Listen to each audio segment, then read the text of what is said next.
자, 그런가 하면 몸은 대구에 있지만요. 지금 정치적 메시지는 서울에 있는 정치보다 훨씬 더 많이 내고 있는 그 사람 얘기를 해볼게요. 누굴까요? 김명선 기자님. 네, 바로 홍준표 대구시장입니다. 어허. 사실 여느 때와 같이 SNS를 통해서 활발하게 의견을 개진하고 있습니다.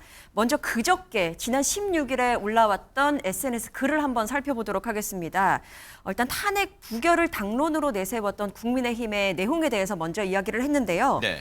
정당의 당론에는 두 가지가 있다고 설명을 합니다. 네. 권고적 당론과 강제적 당론이 있는데 이 강제적 당론 같은 경우에는 소신과 상관없이 이 당론에 따라야 하고 어기면은 징계를 받거나 제명이 된다라고 이야기를 합니다. 네.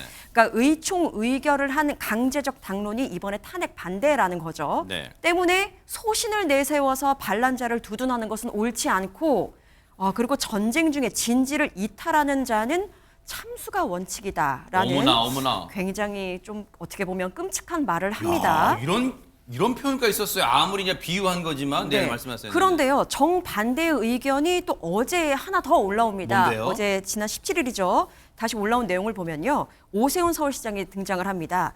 오세훈 서울시장이 탄핵 반대를 했다가 찬성으로 돌아선 것은 유감이지만 나름대로 사정이 있었을 것이다 라고 이야기를 합니다. 그러면서 네. 지금 우리가 해야 할 일은 조속히 당을 정비하고 지지자들과 중도층에 새로운 희망을 제시하는 것이라고 이야기를 하면서 하루 만에 이랬다가 저랬다가 왔다 갔다 하는 것 아니냐라는 비판을 받고 있습니다. 혹시 손정희 변호사님, 홍준표 시장이 싸이 노래를 좋아하나 봐요. 이랬다가 저랬다가 왔다 갔다 하는데 이거 뭐 어떤 입장인 거예요? 뭐 이 사람한테는 저렇게 참수라는 비유적 표현을 쓰고 어떤 사람은 아유 나름대로 사정이 있었을 것이야. 왜 그런 거예요? 홍준표 시장의 이야기를 조금 선회해서 해석을 해드린다면 아무래도 이제 국회의원들 같은 경우는 국회의장에서 찬성표, 반대표, 의결권을 행사하는 상황에서 당론을 위반했는지 여부에 대해서 이제 조금 국회의원들에게는 강한 잣대를 조금 제시하는 측면이 있고 지자체장들은 사실은 의결권을 행사하는 위치에 있지 않다 보니까 그럴 만한 사정이 있을 것이다 이야기를 하지만 사실 홍준표 시장이 그래도 중앙 정치에서 이야기를 하는 것이 영향력이 어느 정도 있는 상황에서 그렇다면 탄핵이 옳은 건지 아닌 건지 아니면 이게 내란과 관련해서 계엄이 옳은 행동인지 아닌 건지 위헌인지 위법인지 명확하게 이야기를 하지 않고 그때그때 잣대가 달라진다고 한다면 말의 신빙성은 좀 떨어질 가능성이 있죠.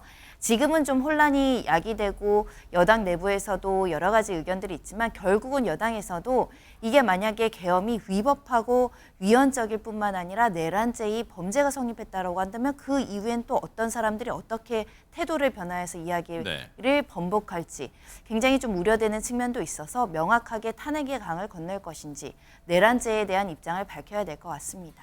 아니 그러면 이 홍준표 시장의 SNS 내용을 듣고 국민의힘 내부 특히 찬성표를 친한계 의원이 다 찬성표를 던진 건 아닙니다만 친한계 의원들은 가만히 듣고 있어요 그러면? 가만히 있을 수가 없었습니다. 상대당인 민주당 의원들보다 말씀하신 대로 같은 당 의원들로부터 비판, 공격, 게다가 아주 심한 욕설이 들어간 그런 비판의 글까지 받게 됐는데요. 네. 먼저 박정훈 의원입니다. 박정훈 의원이 SNS를 통해서 이렇게 밝혔는데 제 눈을 의심하는 그런 워딩으로 보입니다. 네. 살다 이런 XX 같은 논리는 처음 본다. 저건 당연히 욕설이겠죠. 네. 욕설이었습니다.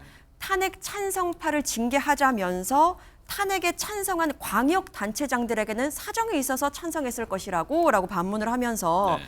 우리 당이 정신병동 소리를 듣지 않고 다음 대선 때 이재명에게 정권을 내주지 않으려면 몇 가지는 분명히 해야 한다라면서 세 가지를 꼽거든요. 그래요? 첫 번째는 계엄은 잘못된 것이다. 그러니까 이 인정이 필요하다는 점이고 두 번째는 윤 대통령은 절차에 따라서 본인 행위에 대해서 법적 판단을 받아야 한다라는 것이 두 번째였고요. 네. 세 번째는 이 당의 입장인 것 같습니다. 어떤 경우에도 범죄자 이재명의 집권은 막을 수 있도록 이재명 대표에 대한 신속한 재판이 필요하다. 이건 별도의 문제다라고 언급을 한 것으로 보입니다. 네.